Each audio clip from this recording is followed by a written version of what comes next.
নজর রাখা যায় কারণ সন্দেশখালী খবরের দিকে। সন্দেশখালীতে প্রতিরোধের মুখে তৃণমূল কংগ্রেস, লাঠি নিয়ে শাসক দলের কর্মীদেরকে তারা গ্রামবাসীদের, আর গ্রামবাসীদের তারাকে লঞ্চে করে এলাকা ছাড়েন তৃণমূল কর্মীরা।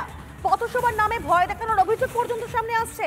ভয় দেখানোর অভিযোগ কাদের বিরুদ্ধে? না তৃণমূলের বিরুদ্ধে। এই মুহূর্তে অনুপম রয়েছেন আমাদের সঙ্গে। অনুপম, আমরা এই সন্দেশখালীতে দেখেছিলাম যেখানে ইডি আধিকারিকদের সেই রক্তাক্ত চেহারা, একই সঙ্গে তাদের যেভাবে প্রতিরোধের মুখে পড়তে হয়েছিল, এবার সেই সন্দেশখালীতে প্রতিরোধের মুখে বা তৃণমূল কংগ্রেস এবং প্রতিরোধ করছে কারা?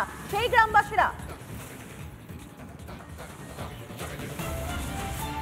একদমই তাই। দেখো, গ্রামবাসীদের ভয় আস্তে আস্তে কাটছে। অর্থাৎ গত এক দশকেরও বেশি সময় ধরে শেখ শাহজাহানের মতন তৃণমূলের নেতারা যে সন্ত্রাস, চাপা সন্ত্রাস এই গোটা অঞ্চলে তৈরি করে রেখেছিল, সেই সন্ত্রাস, তার বিরুদ্ধে মানুষ এবার গণপ্রতিরোধ গড়ে তুলছে। অর্থাৎ যে মানুষগুলো এতদিন পর্যন্ত মুখ বন্ধ করেছিল, কেন মুখ বন্ধ করেছিল? ছবি দেখাচ্ছি, তুমি দেখতে পাচ্ছ। এরকম একের পর এক ভেরি কার্যত দখল করে নিয়েছিল শেখ শাহজাহানের অনুগামীরা, শেখ শাহজাহান নিজে। স্বাভাবিকভাবে এই ভেরি দখলকে কেন্দ্র করে যে সূত্রপাত, যেভাবে বিপুল অঙ্কের টাকার প্রতিপত্তির মালিক হয়ে উঠেছেন এই শেখ শাহজাহান, সেখান থেকে সাধারণ মানুষ তারা এবার প্রতিবাদ গড়ে তুলছেন।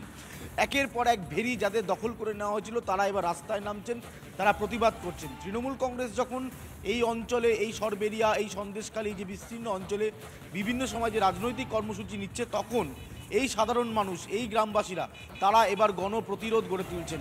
তারা যেটা চাইছেন, যে সন্ত্রাস, যে চাপা সন্ত্রাস এক দশকেরও বেশি সময় ধরে এই অঞ্চলে তৈরি করে রাখা হয়েছিল, সেখান থেকে মানুষকে এবার মুক্তি দিতে হবে।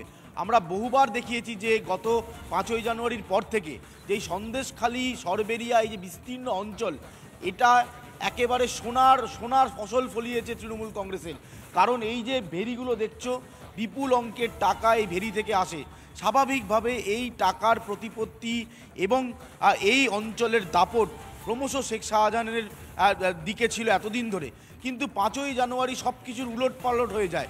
5ই জানুয়ারি যখন এনফোর্সমেন্ট ডাইরেক্টরেটের আধিকারিকরা এই সন্দেশখালীতে শেখ শাহজাহানের বাড়িতে ইনভেস্টিগেশনের জন্য আসে, তখন তাদেরকে বেধড়ক মারধর করা হয় এবং তারপর থেকে বেপাত্তা তৃণমূল নেতা শেখ শাহজাহান। কিন্তু এই শেখ শাহজাহান রয়েছেন কোথায়? আমরা হন্যে হয়ে গত 5ই জানুয়ারির পর থেকে তার বিভিন্ন ডেরার খবর দেখিয়েছি, কিন্তু কোথাও সন্দেশখালীতে শেখ শাহজাহানের একটা ছবিও প্রকাশ্যে আসছে না। শেখ শাহজাহান এমন একটা শেল্টারের মধ্যে রয়েছেন, যেই শেল্টার থেকে শেখ শাহজাহান তিনি তার আইনজীবীকে সই করে জামিনের জন্য বারাসাত কোর্টে আবেদন করছেন, কিন্তু প্রকাশ্যে আসছেন না। কেন প্রকাশ্যে আসছেন না শেখ শাহজাহান, সেইটা এই মুহূর্তে বড় প্রশ্ন। এই অঞ্চলে যারা বিরোধী রাজনৈতিক দল করতো, তোমার সন্দেশখালীতে খুনের ঘটনার কথা নিশ্চয়ই মনে রয়েছে বিজেপি কর্মীর। স্বাভাবিকভাবে এখানে যে সামনে আসছেন না, অথচ তার সই করা সেই জামিন পাওয়ার যে আগাম যে আবেদন, তা কিন্তু পৌঁছে যাচ্ছে আইনজীবীর মারফত, এবং সেখানে দেখা যাচ্ছে আবার সন্দেশখালীতে প্রতিরোধের মুখে পড়তে হলো তৃণমূল কর্মীদেরকে। কোথাও গিয়ে গ্রামবাসীদের মনের মধ্যে যে এতদিন ধরে ভয় ছিল, সেই ভয়টা ধীরে ধীরে হয়তো কাটছে। ধন্যবাদ তোমাকে অনুপম। আমরা আবারও এই সন্দেশখালী থেকে নজর রাখবো। তবে যেমনটি আপনাদেরকে বলছিলাম যে সেখানে এলাকা ছাড়া করা হয়েছে তৃণমূল কর্মীদেরকে। কি বলছেন আহত তৃণমূল কর্মী, আমরা শুনবো।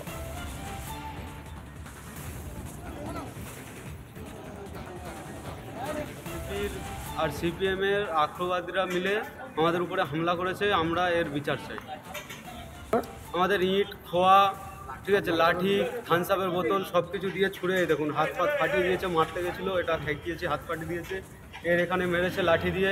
আরও 2-3 জন নদী ঝাঁপিয়ে চলে গেছে। কেন্দ্রীয় বঞ্চনা মিছিল ছিল, শান্তিপূর্ণভাবে মিছিল হচ্ছিল। আমরা মিছিল করে আমরা বাড়িতে খিয়ায় উঠেও গেছি। কিছু দুষ্কৃতী বিজেপির আছে, তারা এসে আমাদেরকে কাঁচের বোতল, ইট, কিছু মহিলাও ছিল, তারা লাঠি সোটা এনে আমাদেরকে বোট টোট আটকে দিয়ে আমাদের খুব মারধর করেছে। 15-20 জনকে খিয়া যেতে দিচ্ছে না, খিয়া ঘাটে বেঁধে আমাদের মারছে। তারা কিন্তু কয়লা অভিযানে বেরিয়েছিল এবং তারপরে যারা কয়লা চুরির সঙ্গে যুক্ত তারা গাড়ি ঘিরে ধরে এবং ব্যাপক হামলা চালানো হয়। দেখার চেষ্টা করব কতটা দাপট হলে সিএল এর নিরাপত্তা রক্ষী, সিআইএসএফ, তাদের কিন্তু হামলার মুখে পড়তে হচ্ছে।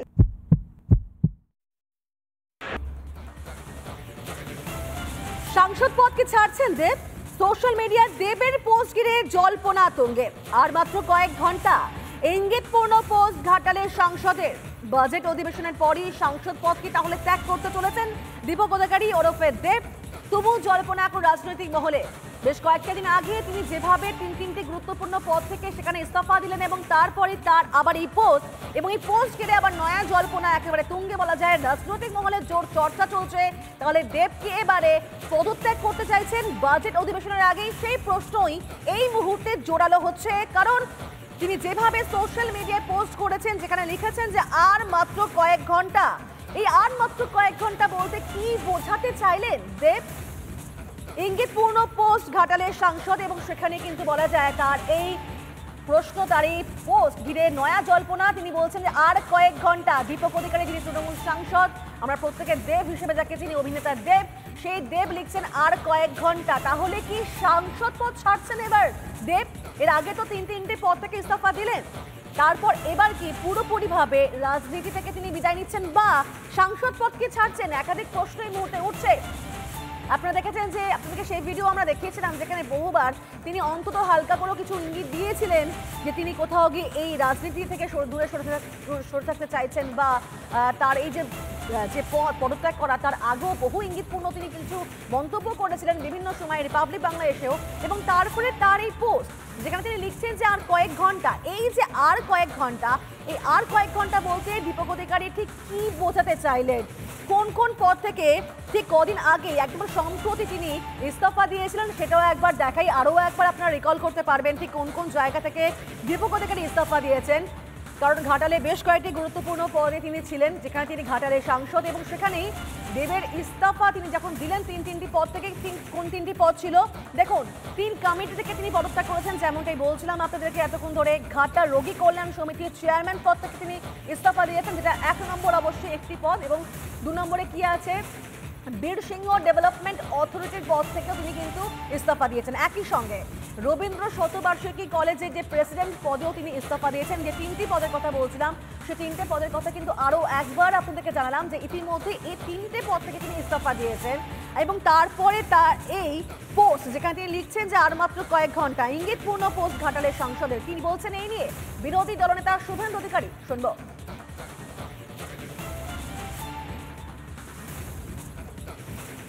এমপি সিট থেকেও রেজিগনেশনটা শুধু সময়ের অপেক্ষা। দেব যে এজেন্ট দিয়ে কমিশন তোলে সবাই জানে, ঘাটালে কাটমানি দিতে হয়, এটা শুধু দেবেন না, সব তৃণমূল এমপি। এ না বললে টাকায় দেব যে সিনেমা করেছে এটা তো প্রমাণিত। 5 কোটি টাকা অ্যাকাউন্টে নিয়েছে এবং সেই টাকায় সিনেমা করেছে। তাই এনফোর্সমেন্ট ডাইরেক্টরেট চাইলে ব্যবস্থা তো নিতেই পারে। কি করবে ও জানে। তবে আমার কাছে যেটুকু খবর আছে যে ওর এমপি সিট থেকেও রেজিগনেশনটা শুধু সময়। জলপাইগুড়ি টাউন স্টেশনে অমৃত ভারত প্রকল্পের আওতায় প্ল্যাটফর্ম সম্প্রসারণের কাজ হচ্ছে এবং দার্জিলিং মেল যেহেতু এখন পুরো ট্রেনটি এই জলপাইগুড়ি টাউন স্টেশনের দ্বারায় এবং যার কারণেই কিন্তু এই প্ল্যাটফর্ম সম্প্রসারণের কাজ হচ্ছে। গোটা এলাকা জুড়ে কিন্তু এখন প্ল্যাটফর্মটা প্রায় 200 মিটারের মতন বাড়ানো হচ্ছে এবং যেটা এখানকার স্থানীয় বাসিন্দাদের বক্তব্য, যেহেতু এখান দিয়ে প্ল্যাটফর্মটা তৈরি হচ্ছে, এখানে একটা জলাশয়ের মতন ছিল, যদিও সেটা রেলের জায়গাতেই ছিল, রেলের দাবি, সেই জলাশয়টা বন্ধ হয়ে গেছে এবং যার কারণে এই এলাকার যে জল, সেই জল নিকাশির একটা প্রবলেম হতে পারে বা সমস্যা হতে পারে। সে কারণে তারা কিন্তু আজ বিক্ষোভ দেখায় এবং তারপরে কিন্তু রেল কর্তৃপক্ষের আশ্বাসে বিষয়টি আবার আলোচনা করা হবে এবং আলোচনা করে মিটিয়ে নেওয়া হবে এমনটাই আশ্বাস দেওয়ায় ফের কাজ চালু হয়েছে। তাদের যেটা বক্তব্য যে এখান দিয়ে নিকাশির ব্যবস্থা রাখতে হবে, তাহলেই তারা কাজ করতে দেবেন। রেল জানিয়েছেন তারা বিষয়টি নিয়ে আলোচনা করবেন এবং আলোচনা করে মিটিয়ে ফেলার একটা চেষ্টা করা হবে, এমনটা কিন্তু রেলের পক্ষ থেকে জানানো হয়েছে। জলপাইগুড়ি থেকে রিপাবলিক বাংলা।